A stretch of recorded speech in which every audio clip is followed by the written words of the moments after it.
Hello guys, আসসালামু আলাইকুম। Welcome my other blog. আজকে আপনারা দেখতেই পাচ্ছেন যে আমি সুইমিং পুলে নেমেছি আর ওইটার ভিতরে সাঁতার কাটছি এবং ওইটার ভিতরে মিনাজ ভাইয়ের লগে দুধটাও করছি। অনেক মজা হচ্ছে গাইজ, কারণ এই জায়গায় অনেক মজা হচ্ছে। আমি সুইমিং পুলের ভিতরে পানি দিচ্ছি মিনাজ ভাইকে।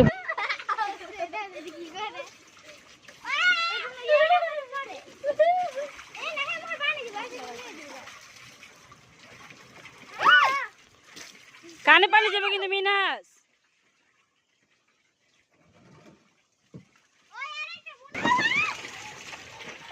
কম